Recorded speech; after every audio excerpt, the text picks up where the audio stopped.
Oke, kita lanjut nomor 36. Dua buah satelit terletak pada posisi geostasioner dengan ketinggian sama.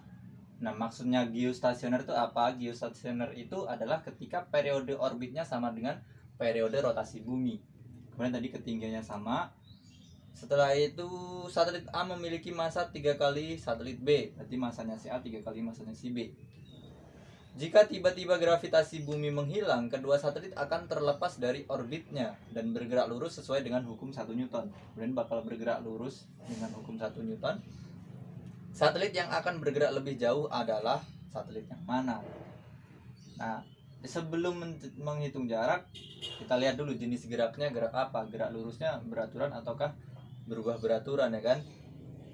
Dan kita analisa dari awal dulu. Awalnya nih, periode orbitnya sama dengan periode rotasi bumi. Sama-sama geostasioner, ya kan? Berarti ya periode A sama dengan periode B juga. Artinya laju sudutnya antara si A dan si B itu juga sama pasti karena periodenya sama. Kemudian ketika periode orbitnya sama, setelah itu kemudian laju sudutnya jadi sama dan pada ketinggian yang sama juga, artinya jarak terhadap pusat rotasinya juga sama, sehingga laju linearnya juga akan sama.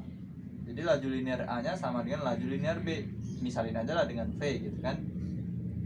Kemudian setelah gravitasi bumi menghilang tadi, maka ini menjadi kecepatan awal dia untuk bergerak lurus, menjadi kecepatan awal dia. Kemudian dikatakan bahwa bergerak lurus sesuai aturan hukum 1 Newton. Nah, hukum 1 Newton itu adalah ketika sigma gaya yang bekerja sama dengan 0. Nah, kalau sigma gaya yang bekerja sama dengan 0, maka akan ada dua kemungkinan. Jika tadinya benda itu diam, maka akan tetap diam. Jika tadinya benda itu bergerak lurus beraturan, maka akan tetap bergerak lurus beraturan. Hanya ada dua itu kemungkinannya. Berarti ini tadi dengan kecepatan awal, artinya ada kecepatan awal, berarti dia yang bergerak lurus, ya kan, bergerak lurus beraturan dengan kecepatan tetap nih. Kecepatannya tidak akan berubah terhadap waktu. Maka jarak yang mau kita cari juga hanya bergantung pada kecepatan atau kelajuannya dikali waktu aja untuk gerak lurus beraturan.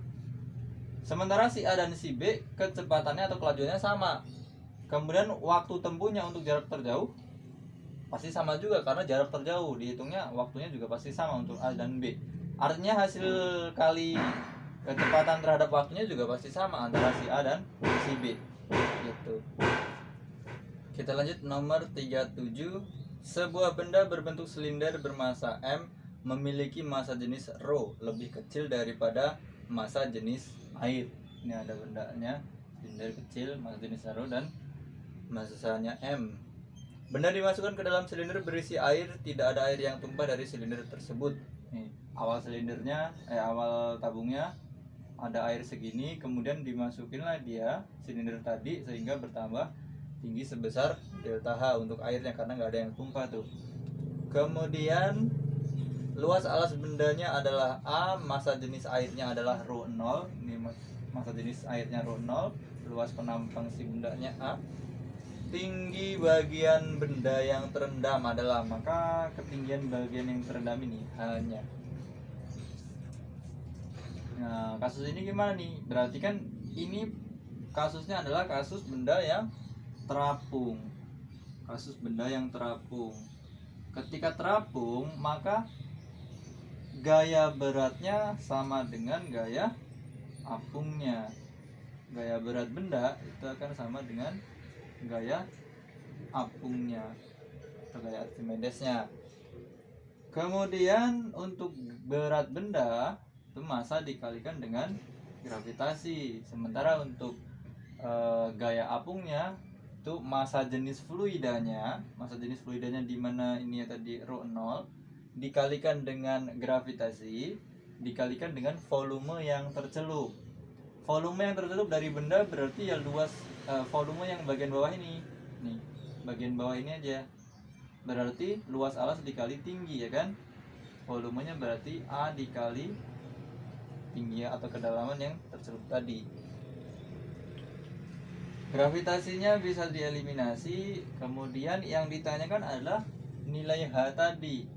Berarti nilai H sama dengan M dibagi dengan rho 0 dikali A. T itu jawabannya.